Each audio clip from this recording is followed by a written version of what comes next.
You're now tapping into the deepest and most sacred suppressed story in all of human history, the true story of Yeshua, known today as Jesus. What we've been told about him is just the tip of the iceberg, censored, edited, and repackaged, not to liberate you, but to control you. Behind the religion and Renaissance art is a rebel, a spiritual revolutionary, a man so dangerous to the system they had to rewrite his identity completely. Let's uncover the real Yeshua, his origin, his mission, his teachings, his enemies, and his legacy. His real name was Yeshua, not Jesus. He likely wasn't born in Bethlehem, but in Galilee or Qumran, regions of spiritual outcasts. His mother, Miriam, was more than just Mary. Some ancient texts say she was a sacred priestess, possibly of Levi or David's bloodline. He wasn't white, he was a brown or black-skinned Hebrew man.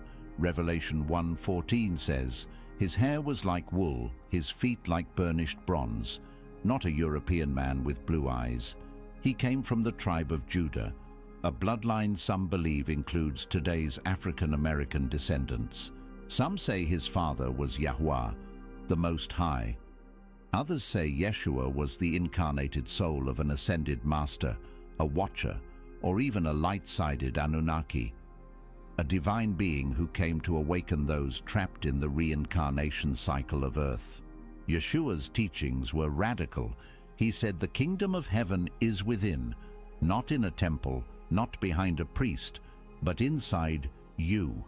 He taught fasting, meditation, communion with nature, and non-violence, not animal sacrifices or empty rituals.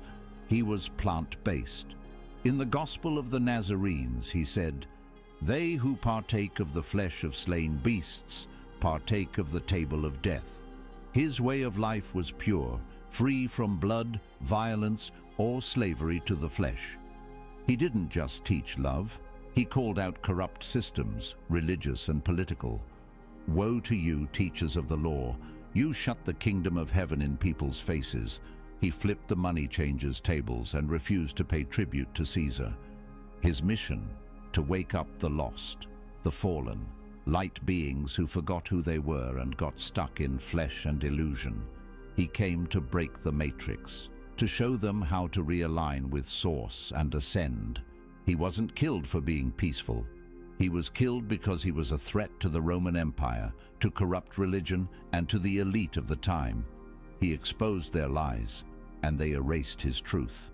His allies, Mary Magdalene, not a prostitute, but his divine feminine counterpart, the Essenes, mystic Hebrews who studied secret scrolls, and a few disciples who truly understood him. Did he really die? Some say yes, crucified and resurrected. Others say no, that he faked his death and escaped east to India or Tibet. In Kashmir, locals still speak of a holy man from Israel who taught divine truths.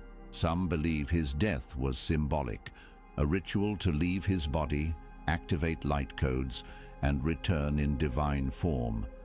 A resurrection of the light body to show the path for others to follow. He didn't come to start Christianity. He didn't come to die for sin. He came to awaken those who had fallen, to teach self-mastery, truth, nature, non-violence, and spiritual liberation. Why did they lie? Because if you knew God was within, you wouldn't need priests or megachurches. If you knew he was plant-based, Big Pharma would fall. If you knew he was a brown-skinned mystic, colonial religions would crumble. So they erased his teachings, silenced the feminine, and turned a liberator into a symbol of obedience. They built a religion to control the very souls he came to awaken. But Yeshua wasn't just a man. He was a frequency, a path to follow, a code for those with eyes to see and ears to hear. He didn't say, "Worship me." He said, "Follow me, not to church, but to your divine self."